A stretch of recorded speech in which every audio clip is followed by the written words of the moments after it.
Sud Radio, les vraies voix qui font bouger la France. Stéphane Soumier avec Bismart, 19h. Salut à tous, c'est Bismart sur Sud Radio. Et on va démarrer avec l'industrie, Alliance Industrie du Futur. C'est parti. Donc Frédéric Sanchez avec nous pour démarrer. Bonjour Frédéric. Bonjour Stéphane. Merci de revenir, parce que mais d'ailleurs on approche de la date anniversaire de Bismart, donc les gens que j'aime beaucoup, ils vont revenir comme ça assez régulièrement. Président de l'Alliance Industrie du Futur, donc tu es le patron, j'ai presque envie de dire fondateur d'ailleurs tellement. Alors FIV évidemment est une entreprise qui a une histoire bicentenaire, constructeur de la Tour Eiffel, mais à un moment, quand on relance à ce point-là une entreprise, est-ce qu'on se considère pas comme un petit peu son fondateur, non? Un petit peu. Non, mais je te renvoie à Ricoeur sur l'identité narrative et la construction narrative. Paul Ricoeur. En fait, pourquoi on a sauvé FIV à plusieurs? Parce qu'on n'acceptait pas l'idée de voir cette fantastique dame qui avait participé à des aventures industrielles extraordinaires tout au long du 19e siècle. On n'acceptait pas qu'elle puisse disparaître. Elle était à deux doigts de disparaître. Un journaliste célèbre a écrit « Chronique d'une mort annoncée, relique des maîtres des forges », c'est ainsi qu'on nous qualifiait. Et si tu veux, on s'est dit non, c'est pas possible, on va pas laisser tomber, on va la sauver, et on l'a sauvée. Alors bien sûr, pour la sauver, il fallait changer ce qui marchait pas. Alors, mais c'est une très très bonne image de ce qui va être notre sujet. Donc tu es maintenant à nouveau à la présidence de l'Alliance Industrie du Futur, tu vas nous raconter ce que c'est, mais tu as sauvé, vous avez, puisque c'est une affaire collective évidemment, vous avez sauvé FIV en la transformant complètement. C'est-à-dire, il n'y a plus de forge. Non, il n'y a plus de forge. Plus de forge. Oui. Il n'y a plus des cerveaux. Il n'y a plus que de ce qu'on appelle de l'ingénierie. Il n'y a plus que de la conception. Conception et assemblage, parce que la technologie, on la garde en assemblant les différents composants, parce qu'il y a tout un savoir-faire lié aux composants et ça permet de protéger le pays, la propriété intellectuelle. Et par ailleurs, dans certaines niches, où la fabrication est un différenciateur, on la garde. On a par exemple en France, dans l'Est de la France, un atelier magnifique qui est au cœur de la révolution de l'hydrogène, qui fournit des échangeurs cryogéniques. Il y a 2 acteurs au monde capables de faire des échangeurs pour produire de l'hydrogène, nous et un Américain qui s'appelle Chart. Et ça, ces échangeurs, ils sont extraordinairement techno et en même temps le savoir-faire industriel et la capacité à les faire chez soi en accumulant, c'est des trucs, c'est aussi gros que ce bâtiment, en accumulant des ondes en aluminium que tu viens braser et qui vont permettre justement de séparer les gaz de l'air. Ces échangeurs, on les fabrique encore dans nos ateliers. On a ouvert un atelier en Chine, mais on reste sur le bas de gamme jusqu'à 60-70 bars. Et d'ailleurs, aucun de nos concurrents chinois n'est capable d'aller au-delà.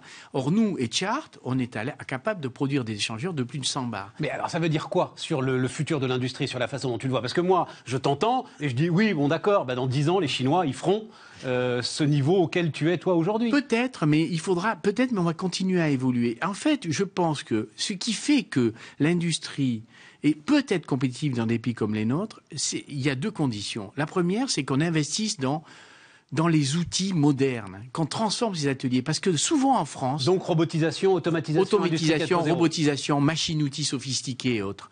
Ça, et d'ailleurs on constate, il y a une étude récente d'Agion qui montre que ça crée des emplois.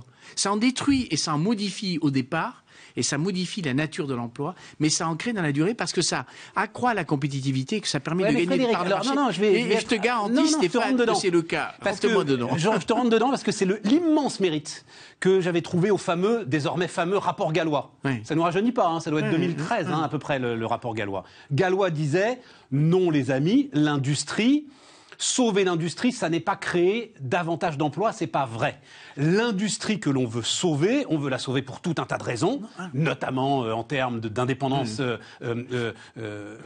d'indépendance de production, on l'a bien vu pendant le Covid, de commerce extérieur, mais pas pour des emplois. Attends, Stéphane, je vais te dire.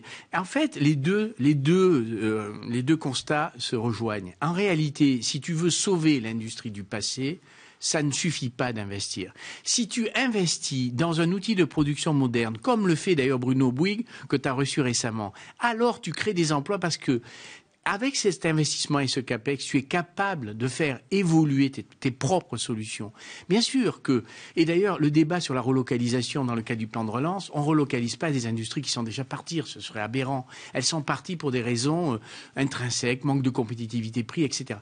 Mais en revanche, il faut localiser les industries de demain. Et pourquoi il faut les localiser? Parce que là, on est sur la même ligne de départ. Et dès lors qu'on a un écosystème, parce que Gallois, je te rappelle, disait aussi, baisser les impôts de production, parce que collectivement, on a tous pénalisé l'industrie, et puis il allait jusqu'à dire baisser les cotisations, le prix de revient dans une heure travaillée dans nos métiers finalement est marginal. Donc c'est moins le prix de revient salaire qui a un impact. C'est un faux sujet, ça. Ah oui, enfin pas pour tous. Pas pour tous. Non, mais en tout cas pour l'industrie de nouvelles technologies, l'industrie robotisée qu'on veut construire. Pour nous, oui. En revanche, taxer le CAPEX, ça c'est une connerie. Or, les impôts de production, ils taxent les CAPEX. Et donc, ils te dissuadent d'investir. CAPEX, c'est l'investissement. Voilà, c'est les capitaux pour investir. Voilà, les capitaux pour investir. Et donc, bon, mais tu as raison. Attends, je te dis pas de revenir. Non, c'est le nœud du truc. Je suis persuadé, moi, qu'il y a un sujet autour de l'emploi, justement, parce que notre pays refuse, alors c'est un terme terrifiant parce que c'est des hommes et des femmes qui perdent leur boulot, refuse la souplesse indispensable qu'imposent les rythmes économiques. Et à partir du moment où tu veux à tout prix préserver l'emploi, alors petit à petit tu tues l'industrie. Je suis d'accord Stéphane, mais regarde le groupe FIV. Quand on l'a repris et qu'on l'a sauvé, elle était condamnée, on était 2000 en France. Aujourd'hui on est 4500. Donc on a créé des emplois en France dans l'industrie. Alors tu as raison, pas la même industrie que celle dont on a hérité. On n'est pas resté sur le même modèle et le même schéma, comme je te l'expliquais, sauf sur des niches. Attends, je vais te donner un autre exemple. En l'occurrence, c'est Laurent Burel que tu connais forcément. J'adore Laurent. Plastique Omnium, extraordinaire. Laurent Burel regardait comment l'industrie automobile américaine s'était sortie de la crise de 2008. L'emploi a été divisé par deux à un moment. Par deux. Oui. Toutes ces boîtes ont été nationalisées. Emploi divisé par deux par l'État américain. Oui. Voilà. Oui. Avant de repartir. Et aujourd'hui, effectivement, il y a plus d'emplois qu'il y en avait en 2008. Voilà. Oui. Jamais on n'aurait accepté ça. Ah non. Alors attends. Et c'est pour ça qu'on n'a plus de production industrielle aujourd'hui en France. Oui, tu as raison. On n'est pas capable. Non, mais face à des crises dures, on n'est pas capable de s'ajuster durement pour des raisons qui sont celles que l'on voit tous les jours, qui sont historiques. Bon. Donc, effectivement, nous, il faut qu'on s'adapte dans la durée, lentement et sûrement. Mais ça ne veut pas pour autant dire qu'elle est condamnée. La preuve, on en est un exemple. Il faut trouver les bonnes niches, il faut investir et il faut soutenir l'investissement dans l'outil de production. Et ensuite, eh bien, tu es un entrepreneur qui prend des risques, tu choisis des axes de développement, ça marche pas. Laurent embarque à fond l'hydrogène, espérons pour lui que ça réussira, et je pense que ça réussira, et il va créer des emplois liés au développement de l'hydrogène. Maintenant, s'il était resté... Alors, lui, il participe pas mais par exemple, un Bosch qui faisait du moteur thermique, diesel, là, il n'a pas le choix. Bien sûr. Il est obligé de s'adapter, donc de fermer, et puis on va essayer de redéployer. Aujourd'hui, alors, pour le coup, et d'ailleurs, j'en ai reçu une formidable chef d'entreprise qui, aujourd'hui, d'ailleurs, a été éjectée de la tête de son entreprise. On est dans les fonderies, par exemple, aujourd'hui, dans l'Est de la France, qui sont en train, effectivement, de crever de la mutation industrielle. Bien sûr. Oui, mais on est à demander à Renault des chiffres d'affaires garantis, à Stellantis des chiffres d'affaires garantis. Tu as raison, Stéphane. Ça, c'est qu'il n'y a qu'en France qu'on voit ça, et peut-être dans certains pays de l'Europe du Sud. Même l'Europe du Nord, elle, a compris. Les Allemands... Comment on change ça Comment on change ça? Par la pédagogie, Oui, je crois par la pédagogie, par peut-être, tu vois, un des axes du plan de relance qui, je trouve, devrait être renforcé, c'est l'axe éducation, formation. On forme pas assez nos jeunes, les plus jeunes, je parle même pas de formation professionnelle, à l'école, sur des sujets de demain. Sur l'économie, sur les sciences. En mathématiques et en sciences, on s'effondre en France dans les classements PISA ou dans les classements OCDE. Ben, là, il faut qu'on revienne là-dessus. Parce que comment veux-tu faire aimer l'industrie à des jeunes si, par ailleurs, tu ne leur enseignes pas ce que sont les sciences, les mathématiques et autres? L'Alliance Industrie du Futur, c'est quoi, Frédéric? L'Alliance Industrie du Futur, alors ça a été créé à l'époque par Emmanuel Macron. Et Montebourg, 34e plan. On était le 34e. 34e. Il y avait 34 plans, 34 axes de la nouvelle France industrielle. Nous, on était le 34e. Macron arrive, il dit « Tout ça est trop compliqué, j'en fais qu'un. Et ça va être l'Alliance pour l'industrie du futur. Et j'y intègre toutes les réflexions numériques, big data, IA, et bien évidemment la cobotique, la robotique. Tout ça, c'était des plans séparés. Bon. Et ça a fait du bien. Ça a fait du bien parce qu'on a parlé. on a fait du prosélytisme autour de la digitalisation en disant il faut s'automatiser, il faut davantage acheter de robots. Ouais. On est encore loin du rendez-vous, hein, puisqu'on est à 18 robots pour 1000 salariés industriels, alors que même l'Espagne est à 19 et la Corée, elle est à 87, donc 4 fois plus. Et le Japon, c'est 2 fois plus, et l'Allemagne sur... Mais on était à 14, donc on a augmenté le nombre de robots, alors que l'un des... Sur quoi? Sur les 3-4 dernières années, là? Oui, sur les 3-4 dernières années. Sur la fin de la période Hollande, le CICE, enfin, etc., le plan, l'offre, et puis tout le début du quinquennat Macron, avant malheureusement le Covid, où on crée enfin des emplois industriels. Bon, mais donc aujourd'hui, qu'est-ce qu'on fait? On dit ça a marché, on en a parlé, on a fait du prosélytisme. Maintenant, on ne parle pas assez des offreurs de solutions. Et d'ailleurs, Bruno Bouygues rejoint l'aventure, il va être dans le bureau de cette nouvelle alliance. Ça veut dire quoi, offreur de solutions? Offreur de solutions, c'est tous ceux qui apportent les briques technologiques qui permettent de produire les produits du futur. La batterie, c'est souverain. OK, donc il va falloir travailler sur une batterie souveraine, donc moins lithium-ion. Très bien. À supposer qu'on la trouve, c'est à ACC, donc Saft et Stellantis notamment, d'y travailler. Après, il faudra la fabriquer en Europe, plutôt en France si possible. Pour ça, il faudra que les briques technologies qui permettront de fabriquer ces batteries, elles ne viennent pas de Chine. Parce que sinon, ça veut dire que la souveraineté, on aura raté notre but. Et bon, nous, ce qu'on veut, c'est mettre en avant ces offres de solutions, parce qu'il y en a partout en France, des équipementiers. Mais j'ai beaucoup d'industriels qui me parlent aujourd'hui de solutions. Enfin, Schneider Electric, sans doute, a été un des premiers et il est dans l'aventure, bien sûr. À mettre en avant des solutions. Voilà. Des solutions. Donc ça veut dire que c'est différents produits qui rentrent ensemble dans une solution. Dans une solution. Et simplement, le réflexe, très souvent en France, mais faute de visibilité de ces offreurs de solutions qui sont répartis dans des dizaines de syndicats professionnels, on s'y perd. Moi-même, je m'y perds. Et leur donner de la visibilité et de l'identité, tu penses que ça va permettre de drainer des investissements, c'est ça le sujet? Oui, j'espère. Alors déjà, donc on a créé une plateforme, on va utiliser 3D Experience d'Assaut. Ils vont venir s'enregistrer sur cette plateforme et on espère que ceux qui vont investir, issus des filières verticales du CNI, là, le GIFAS, l'aéronautique, l'automobile, la chimie, les matériaux, vont venir poster leurs besoins d'investissement et qu'ils iront chercher des offres de solutions avec une obligation de moyens, pas de résultats, parce qu'il faut qu'on soit compétitif. Il faut qu'on apporte la solution, mais c'est en train de démarrer. Alors, c'est plus facile quand il y a un financement et une subvention d'État sur des projets de demain. Sur l'hydrogène, ceux qui travaillent sur les nouveaux processus vont regarder, chercher des... Mais là, t'en as des masses des financements publics, là. Oui, justement. Ah oui, voilà, c'est ça. C'est plus facile, tu dis c'est plus facile aujourd'hui. Maintenant, il y a des masses de financement public. C'est le bon moment de le faire. Et on va s'articuler. Et que ce soit fait par le marché et pas par ton 34e plan. Voilà. Non, mais attends, mais moi, c'est pas possible. Tu as raison, mais attends, on ne parlait pas d'industrie avant Montebourg. Alors, il a imaginé ça avec McKinsey. D'ailleurs, je te rappelle qu'à l'époque, l'État a mandaté McKinsey et ils ont sorti 34 plans. C'était très lourd. Voilà. McKinsey? Non. Montebourg. Mais Montebourg, mais il a au moins parlé d'industrie. Alors, effectivement. Mais absolument, tu as raison. Et on n'en parlait pas jusqu'alors. Alors après, il y a eu le rapport Gallois et ensuite, il y a eu l'AIF qui, franchement, a structuré la démarche. Et t'as eu plus de 5000 PME qui ont été quand même auditées et montées en gamme. Alliance et pour l'industrie, Alliance pour l'industrie du futur.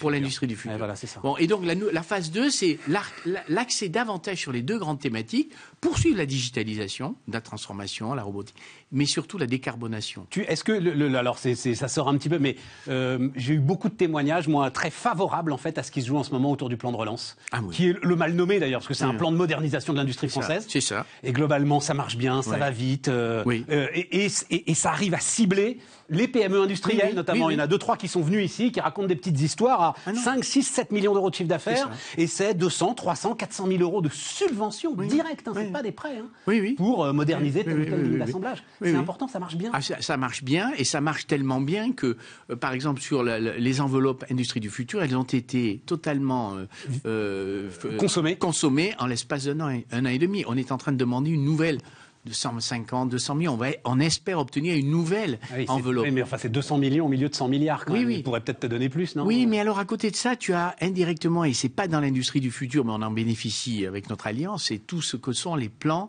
de relance liés aux industries de demain. Les batteries, l'hydrogène, les nouveaux matériaux. Et tout ça, ça rentre dans mon projet à moi. Enfin, dans le projet à nous. Projet collectif d'une AIF saison 2 ou décarbonation. Je reviens bien. Décarbonation. Comment je réduis l'empreinte environnementale de l'industrie et digitalisation. Les deux, alors ensemble, parce que la digitalisation est un moyen de décarboner. Bien sûr. Deviennent essentiels. Bon. Et on rebat l'écart. Mais tu l'as dit d'un mot, il nous reste quelques secondes. Tu as dit si possible en Europe et ce serait préférable que ce soit en France. Ouais. À chaque fois, on veut donner une dimension européenne à l'ensemble de ces histoires. Non, mais j'ai l'impression qu'elle n'existe pas dans la tête des industriels. En fait, c'est pas un reproche, c'est rien du tout. J'ai pas d'avis dessus. Moi, je constate. Non, tu as les raison. Industriels, ils ont envie de défendre l'industrie française. Voilà. Et donc, si possible en France, voilà. Et on va tout faire pour que ce se passe en France. Moi, cette plateforme, elle est ouverte à tous les acteurs, alors y compris filiales étrangères de groupes, filiales françaises de groupes étrangers. Bien sûr. Ils créent des emplois, ils paient leurs impôts. Donc, c'est tout à fait normal. Mais on va bien sûr tout faire pour favoriser. Non, l'erreur serait d'essayer d'aller dans des secteurs qui sont déjà largement dominés par d'autres, notamment en Europe. Si c'est en Chine, il faut qu'on acquiert une indépendance.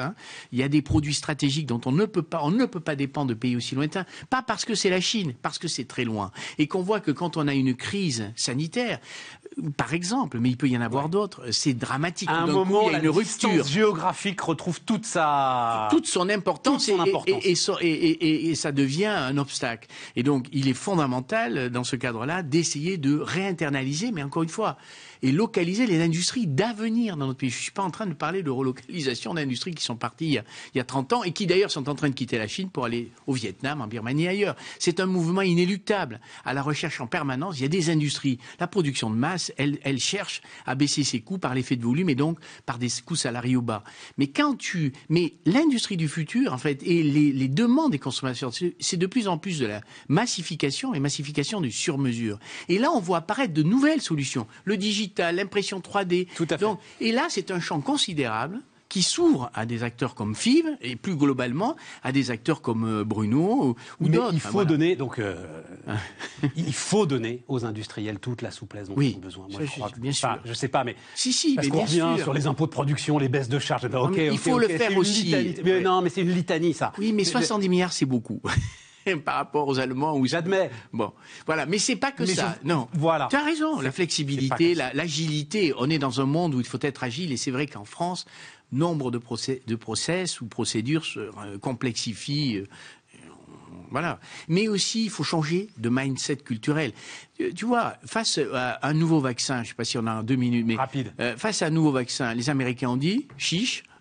Même un président discutable, franchement, dit à 9 mois, j'aurai mon vaccin. Et nous, Européens, tous. Principe de précaution. Principe de précaution ou rationalité excessive. Il dit, non, mais c'est pas possible. Un vaccin à 9 mois, on l'aura jamais. Et donc, on s'organise pour faire face à une maladie qui va durer plus longtemps, alors que les Américains, eux, ont moins confiné parce qu'ils étaient persuadés que le vaccin allait arriver plus vite. Et c'est cette culture, cet état d'esprit qu'il faut changer. Et ça passe par l'école.